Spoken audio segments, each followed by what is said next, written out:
Hello, welcome, नमस्कार सभी साथियों को। स्वागत करता हूं सभी का इस यूट्यूब चैनल पर।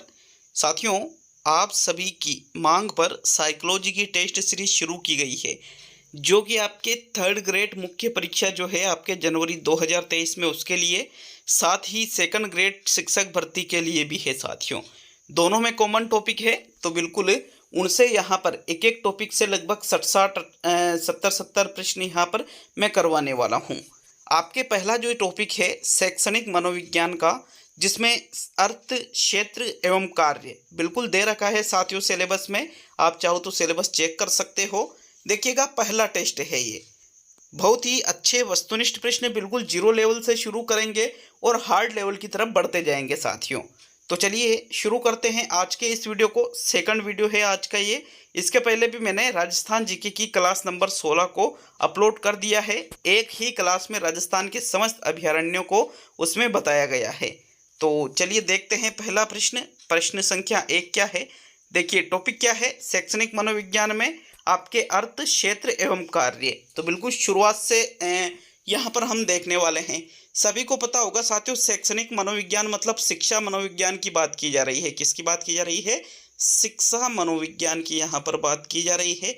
देखो, एक चीज याद रखना, शिक्षा मनोविज्ञान का निर्माण शिक्षा प्लस मनोविज्ञान से हुआ है साथियों। मतलब दोनों चीजें जुड़कर के कौन सा विज्ञान बनी है? शिक्षा मनोविज्ञान बनी है। तो देखिएगा, यहाँ पर हम बिल्कुल शिक्षा से ही शुरू करेंगे, फिर धीरे धीरे हम शिक्षा मनोविज्ञान की तरफ बढ़ते जाएंगे। तो पहला जो प्रश्न है वो है, शिक्षा शब्द की उत्पत्ति किस भाषा से हुई है? जर्मन भाषा से, हिंदी भाषा से, संस्कृत भाषा से और लैटिन भाषा से। तो देखो, शिक्षा मनोविज्ञान हम पढ़ रहे हैं, तो शिक्षा शब्द के बारे में जानना बहुत ही जरूरी है। कौन सा विकल्प सही होगा? आपका थर्ड विकल्प सही होगा, क्योंकि शिक्षा शब्द की उत्पत्ति संस्कृत भाषा की शिश धातु से में टाप प्रत्यय लगाने से हुई है। कौन सा प्रत्यय लगाने से? संस्कृत की शिश धातु में टाप प्रत्यय लगाने से शिक्षा शब्द का निर्माण हुआ है। इसका अर्थ क्या होता है साथियों? सीखने सिखाने की प्रक्रिया। क्या होती है साथियों? सीखने सिखाने की प्रक्रिया को ही क्या कहा जाता है? शिक्षा कहा जाता है। चलिए आगे बढ़ेंगे प्रश्न संख्या 2 की ओर। तो दूसरा प्रश्न क्या पूछा जा रहा है? शिक्षा शब्द को अंग्रेजी में कहते हैं एजुकेशन कहते हैं, एजुकेशन एजुशनल कहा जाता है, या एजुकेशन मतलब आप शब्दों को देखना, और नन ऑफ द अबव मतलब इनमें से कोई भी नहीं। तो साथियों, प्रश्न संख्या 2 में शिक्षा शब्द को क्या कहा जाता है? इंग्लिश में एजुकेशन कहा जाता है। स्पेलिंग कौन सी वाली सही है? ये गलत है। एजुकेशन में EDU आता है, न कि EJU। ये भी गलत है। तो पहला वाला जो विकल्प है ये सही उत्तर होगा साथियों। प्रश्न संख्या 3 की ओर बढ़ेंगे। तो चलिए तीसरा प्रश्न देख लेते हैं। आपके प्रश्न संख्या 3 क्या है? एजुकेशन शब्द की उत्पत्ति लैटिन भाषा के कितने शब्दों से हुई है? एक शब्द से, दो शब्द से, तीन शब्द से और चार शब्द से। भाई, शिक्षा को इंग्लिश में क्या कहा जाता है साथियों? एजुकेशन कहा जाता है। तो एजुकेशन तो इसको अंग्रेजी में कहा जाता है, लेकिन ये जो एजुकेशन शब्द है इसकी उत्पत्ति किस भाषा से हुई है? लैटिन भाषा से हुई है। और लैटिन भाषा के कितने शब्दों से हुई है, यह आपसे प्रश्न संख्या 3 में पूछा जा रहा है। तो तीसरे प्रश्न का जो सही उत्तर होगा साथियों वो रहेगा विकल्प नंबर 3। एजुकेशन शब्द की उत्पत्ति लैटिन भाषा के 3 शब्दों से हुई है। कितने शब्दों से हुई है? 3 शब्दों से। कौन कौन से वो 3 शब्द है? तो देखिए, एक है आपके एजुकेयर, एक है आपके एजुकेटम और एक है आपके एजुसियर। इन तीनों ही शब्दों से कौन सा शब्द बन रहा है? एजुकेशन शब्द बन रहा है साथियों। कौन सा? एजुकेशन। और जिसका अर्थ क्या होता है हिंदी में? शिक्षा होता है। चलिए आगे बढ़ेंगे प्रश्न संख्या 4 की ओर। तो चौथा प्रश्न देख लेते हैं। प्रश्न संख्या 4 है, मनुष्य के अंदर छिपे गुणों को बाहर निकालने की प्रक्रिया कहलाती है? शिक्षा कहलाती है, व्यवसाय है, कला है या दर्शन है? तो प्रश्न संख्या 4 का कौन सा विकल्प आपको यहाँ पर सही लग रहा है? मनुष्य के अंदर जो गुण छिपे रहते हैं उनको बाहर निकालने की जो प्रक्रिया होती है उसको क्या कहा जाता है साथियों? तो प्रश्न संख्या 4 में सही उत्तर की अगर हम बात करें तो आपके विकल्प नंबर जो 1 है वो सही रहेगा। मनुष्य के अंदर छिपे गुण, मतलब जो जन्मजात गुण होते हैं मनुष्य के अंदर, जो वातावरण में रहकर वो कुछ सीखता है, जो अंदर दबे रहते हैं, उनको बाहर वो व्यक्त नहीं कर पाता है। तो इनको बाहर निकालने की प्रक्रिया जो होती है, किसके माध्यम से हम इसको बाहर निकालते हैं? शिक्षा के माध्यम से बाहर निकालते हैं साथियों। प्रश्न संख्या 4 में प्रथम विकल्प आपका सही रहेगा। नेक्स्ट बात करेंगे प्रश्न संख्या 5 की। तो पांचवा प्रश्न देख लेते हैं। पांचवा प्रश्न है, मनुष्य में अंतर्निहित पूर्णता की अभिव्यक्ति ही शिक्षा है, यह कथन किसका है? रूसो का, अरस्तु का, प्लेटो का और स्वामी विवेकानंद जी का। तो प्रश्न संख्या 5 में बताइएगा कौन सा विकल्प आपका सही है। मनुष्य में अंतर्निहित पूर्णतः की अभिव्यक्ति ही क्या है? शिक्षा है। अंतर्निहित का मतलब उसके अंदर जो निहित है साथियों गुण, उसको पूर्ण रूप से अभिव्यक्त करना। अभी हमने पिछली परिभाषा में भी तो ये देखा था। तो साथियों मनुष्य के अंदर छिपे गुणों को बाहर निकालना क्या कहलाता है? शिक्षा। अब उसके अंतर्निहित पूर्णता की अभिव्यक्ति मतलब शब्दों को थोड़ा चेंजेस कर दिया। किसने कहा ये कथन? स्वामी विवेकानंद जी ने कहा था साथियों। किसने कहा था? स्वामी विवेकानंद जी ने कहा था मनुष्य के अंतर्निहित पूर्णता की अभिव्यक्ति ही क्या कहलाती है? शिक्षा कहलाती है। तो विकल्प आपका 4 सही है प्रश्न संख्या 5 में। बात करेंगे छठे प्रश्न की। तो प्रश्न नंबर 6, शिक्षा से मेरा तात्पर्य बालक के मन मस्तिष्क के सर्वांगीण विकास से है, यह कथन किसका है? महात्मा गांधी का, जॉन लॉक का, अरस्तु का और रूसो का। तो छठे प्रश्न में बताओ भाई कौन सा विकल्प आपका सही रहेगा? शिक्षा से मेरा तात्पर्य बालक के मन मस्तिष्क के सर्वांगीण विकास से है, यह जो कथन कहा गया है महात्मा गांधी जी के द्वारा कहा गया है। किसके द्वारा कहा गया है? महात्मा गांधी जी के द्वारा ये कथन कहा गया है साथियों। विकल्प 1 छठे प्रश्न में सही रहेगा। देखो लेवल फर्स्ट में थर्ड ग्रेड में 20 नंबर के यहाँ पर साइकोलॉजी है। लेवल सेकंड जो थर्ड ग्रेड का एग्जाम है इसमें भी 20 नंबर की साइकोलॉजी है। तो आप चाहे साइकोलॉजी को पढ़ो या मत पढ़ो, लेकिन ये टेस्ट सीरीज अटेंड पूरी करना साथियों। टॉपिक वाइज यहाँ पर करवाने वाला हूँ। एक एक टॉपिक से 50-60 या 70 प्रश्न होंगे। तो इससे क्या होगा, आपके सारे के सारे टॉपिक बिल्कुल आराम से क्लियर हो जाएंगे और बिल्कुल निश्चिंत होकर के आपकी साइकोलॉजी तैयार हो जाएगी साथियों।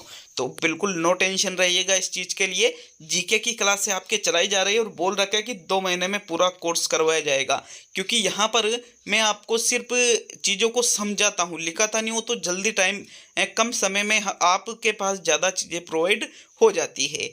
चलिए प्रश्न संख्या 7 की ओर बढ़ते हैं। 7 की ओर बढ़ते हैं। तो 7वां प्रश्न देख लेंगे।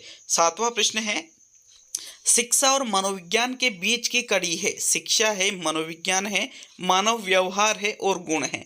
तो शिक्षा और मनोविज्ञान की बीच की कड़ी किसको कहा जाता है? प्रश्न संख्या 7 में बताइएगा साथियों सही उत्तर कौन सा रहेगा। देखो शिक्षा और मनोविज्ञान के बीच की कड़ी शिक्षा नहीं कहलाएगी, न ही मनोविज्ञान कहलाएगी, क्योंकि दोनों के बीच की कड़ी पूछी जा रही है। तो साथियों मानव का जो व्यवहार होता है, मानव जो व्यवहार करता है वातावरण के प्रति, जो उसका व्यवहार करने का जो तरीका है, तो उसी मानव व्यवहार को शिक्षा और मनोविज्ञान के बीच की कड़ी माना जाता है। विकल्प नंबर 3 आपके प्रश्न संख्या 7 में सही है साथियों। आगे बढ़ेंगे प्रश्न संख्या 8 की ओर। 8वां प्रश्न देख लेते हैं। तो क्या पूछा जा रहा है प्रश्न संख्या 8 में? शिक्षा और मनोविज्ञान के मध्य मानव व्यवहार को माना जाता है, एकनिष्ठ माना जाता है, उभयनिष्ठ माना जाता है, आनुपातिक माना जाता है, या इनमें से कोई भी नहीं। तो प्रश्न संख्या 8 में बताओ भाई कौन सा विकल्प आपका सही है? शिक्षा और मनोविज्ञान के मध्य जो मानव व्यवहार होता है इसको कैसा माना जाता है? तो कोई नहीं को तो आप हटा सकते हो। माइनस मार्किंग है, जितने प्रश्न सही जैसे मान लीजिए 20 प्रश्न है, 20 में से आपने 20 प्रश्न को अटेंड किया और आपके 18 राइट हुए, तो 2 प्रश्न गलत हो गए, मतलब 1/3 वहाँ से कम कर लेना आप साथियों प्रत्येक प्रश्न का। मतलब यहाँ पर फिर आपका लगभग 0.66 यहाँ अंक कट जाते हैं साथियों 2 प्रश्नों में, और 3 प्रश्नों में लगभग आपका 1 अंक कट जाता है। तो यहाँ पर जो सही उत्तर है आपके प्रश्न संख्या 8 में वो रहेगा विकल्प नंबर 2। शिक्षा और मनोविज्ञान के मध्य मानव व्यवहार को उभयनिष्ठ माना जाता है। कैसा माना जाता है?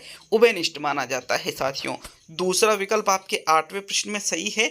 बढ़ेंगे प्रश्न संख्या 9 की ओर। 9वां प्रश्न है, शिक्षा मनोविज्ञान के जनक है। बहुत ही इंपॉर्टेंट प्रश्न है साथियों, बहुत ही ज़्यादा इंपॉर्टेंट। शिक्षा मनोविज्ञान के जनक वॉटसन है, अरस्तु है, प्लेटो है या थॉर्नडाइक है? तो किसको कहा जाता है शिक्षा मनोविज्ञान के जनक?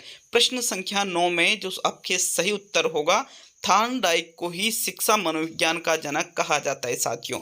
थॉर्नडाइक ये वही है जिन्होंने उद्दीपक अनुक्रिया का सिद्धांत दिया है। अधिगम के सिद्धांत से संबंधित जब प्रश्न आएंगे तो वहां पर ये चीजें क्लियर रहेगी आपके, लेकिन यहाँ पर बात की जा रही है शिक्षा मनोविज्ञान के जनक की। तो किसको कहा जाता है शिक्षा मनोविज्ञान का जनक?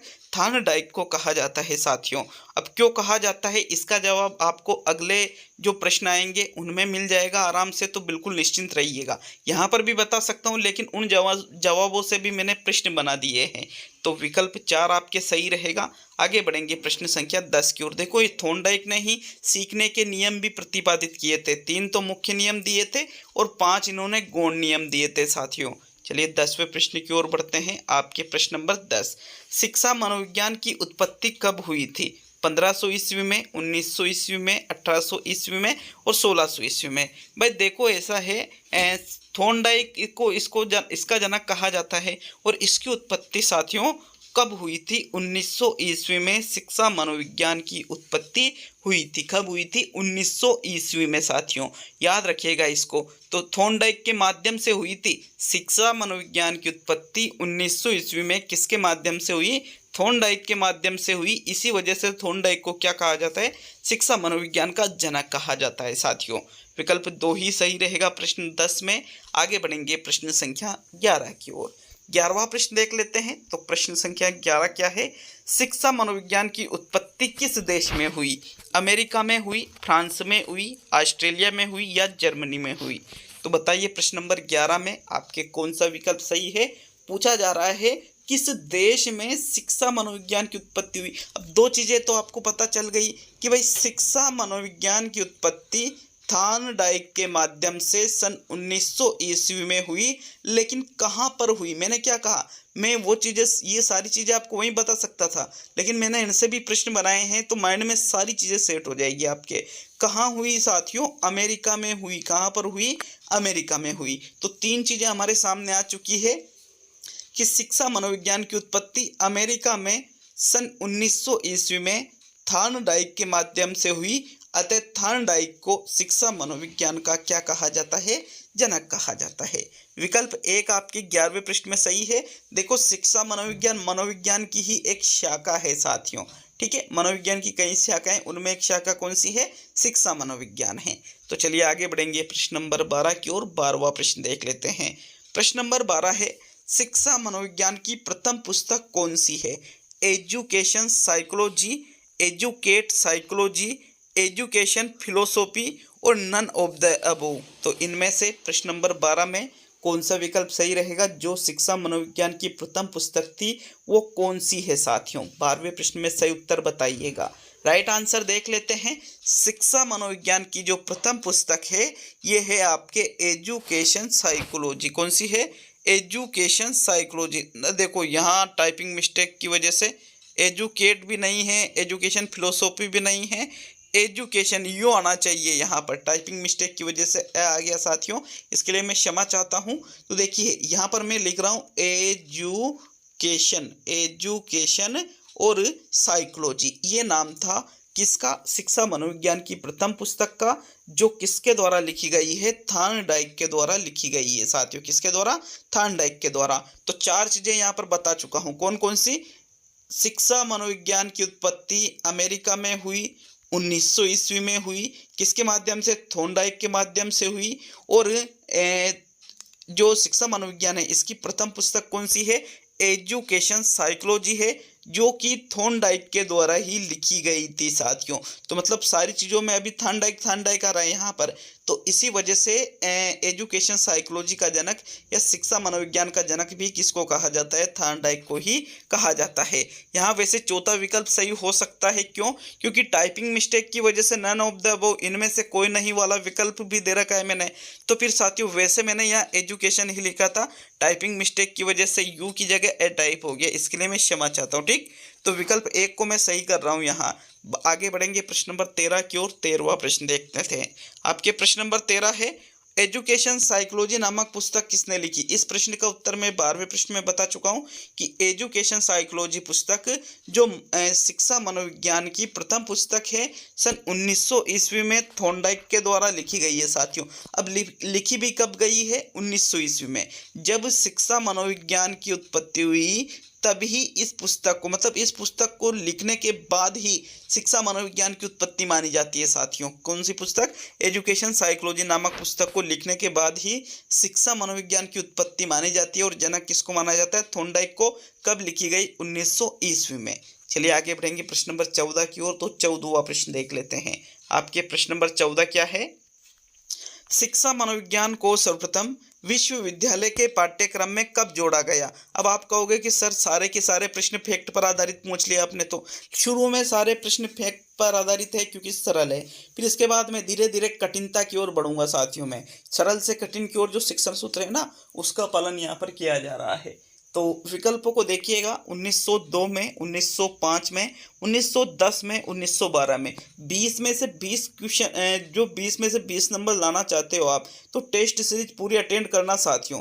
बाकी कुछ पढ़ने की जरूरत ही नहीं पड़ेगी आपको साइकोलॉजी में।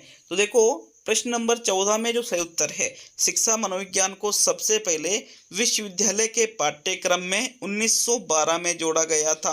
कहाँ जोड़ा गया था? अमेरिका में ही जोड़ा गया था साथियों, और उच्च शिक्षा के पाठ्यक्रम में जोड़ा गया था। ठीक है, विकल्प 4 आपके प्रश्न संख्या 14 में सही है।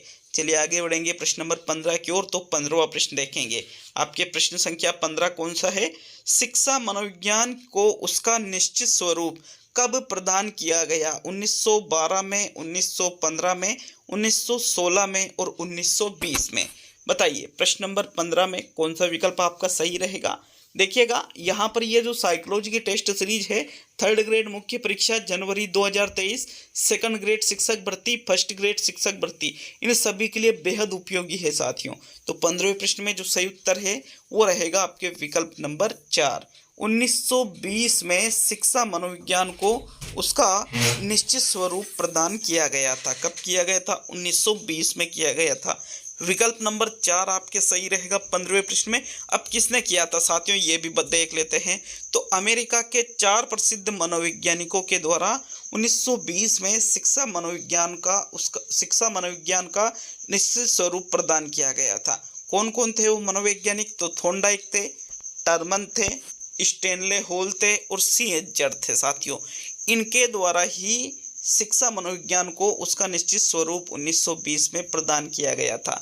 तो विकल्प नंबर 4 आपके 15वें प्रश्न में सही है। आगे बढ़ेंगे प्रश्न नंबर 16 की ओर। 16वां प्रश्न देख लेते हैं। आपके प्रश्न नंबर 16 क्या है? विश्व का प्रथम शैक्षिक मनोवैज्ञानिक कौन है? Thorndike, Terman, C.H. जड़ और स्टेनले हॉल। तो 16वें प्रश्न में सही उत्तर बताइए भाई, कौन सा विकल्प आपका प्रश्न संख्या 16 में सही है? विश्व का प्रथम शैक्षिक मनोवैज्ञानिक इनमें से कौन है? थॉर्नडाइक है। जी हाँ, बिल्कुल सही उत्तर है आपका। थॉर्नडाइक को ही विश्व का प्रथम शैक्षिक मनोवैज्ञानिक कहा जाता है। विकल्प 1 आपके 16वें प्रश्न में सही है।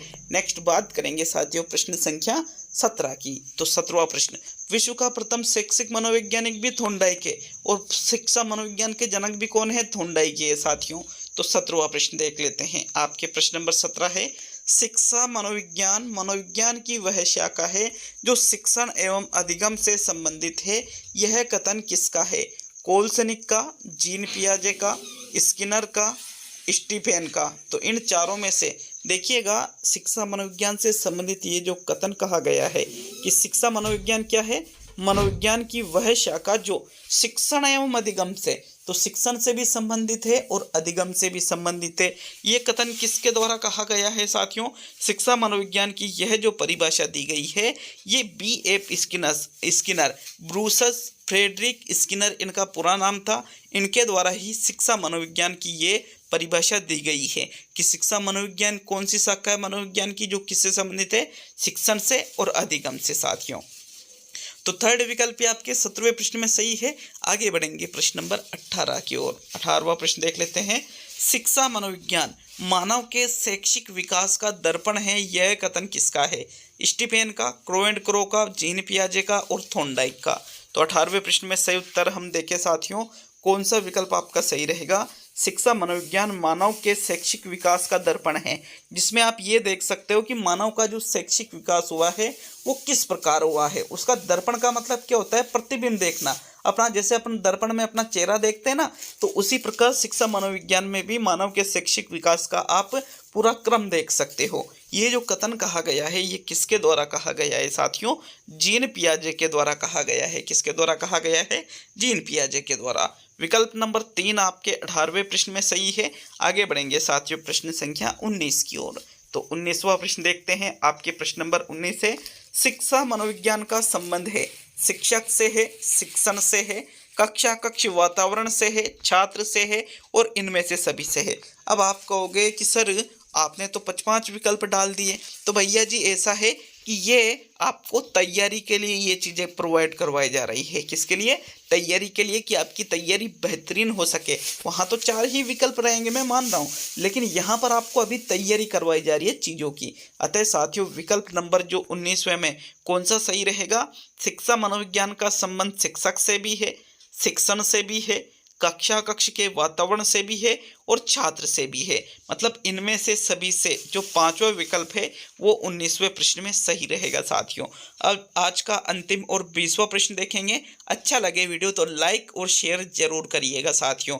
लगातार आपको चीज़ें प्रोवाइड करवाई जाएगी पूर्णतः निःशुल्क, वो भी बिल्कुल एग्ज़ाम तक रेगुलरिटी बना के रखूँगा 101%। जब तक आपका एग्ज़ाम नहीं हो जाता रेगुलरिटी बनी रहेगी, निःशुल्क है सारी चीज़ें। तो चलिए आगे बढ़ेंगे प्रश्न नंबर 20 की ओर। 20वां प्रश्न, शिक्षा मनोविज्ञान अध्ययन करता है, देखो, आत्मा का धार्मिक परिस्थितियों में अध्ययन करता है, मानव व्यवहार का शैक्षिक परिस्थितियों में अध्ययन करता है, चैतन्यता का असीमित परिस्थितियों में अध्ययन करता है और मस्तिष्क का बौद्धिक परिस्थितियों में अध्ययन करता है। देखो मैंने कहा है ना, मैं सरलता से कठिनता की ओर बढ़ूंगा। तो अभी तो आपके 20 ही प्रश्न हुए, 60-70 प्रश्न कराऊंगा साथियों के एक टॉपिक से, और वो भी सारे के सारे इंपॉर्टेंट प्रश्न फैक्ट सहित। और प्रश्न संख्या 20 में जो सही उत्तर है, अप्लाइड प्रश्न 100% मिलेंगे आपको यहाँ पर प्रत्येक टॉपिक से। तो प्रश्न संख्या 20 में जो सही उत्तर है, शिक्षा मनोविज्ञान किसका अध्ययन करता है साथियों? मानव व्यवहार का शैक्षिक परिस्थितियों में। भाई मानव व्यवहार का तो अध्ययन मनोविज्ञान भी करता है, लेकिन शैक्षिक परिस्थितियों में अगर अध्ययन करें तो उसको ही क्या कहा जाता है? शिक्षा मनोविज्ञान कहा जाता है। सेकंड विकल्प आपके 20वें प्रश्न में सही रहेगा। देखिएगा ये 20 ही प्रश्न आज के इस वीडियो में लेकर आया था। कल वापस 20 प्रश्न, परसों वापस 20 प्रश्न, तो 3 दिन में आपका एक टॉपिक पूरा हो जाएगा। इस प्रकार साथियों आपके जितने भी टॉपिक है 1-1.5 महीने में हम उसका संपूर्ण जो है उसके प्रश्नों को हल कर लेंगे और संपूर्ण कोर्स को कवर कर लेंगे साथियों। तो ये कंप्लीट होता है। अगर वीडियो अच्छा लगे तो लाइक शेयर करिएगा। हमें सपोर्ट करने के लिए चैनल को सब्सक्राइब जरूर करें साथियों। मिलते हैं बहुत ही जल्द अगले वीडियो में। बहुत बहुत धन्यवाद वीडियो को पूरा देखने के लिए।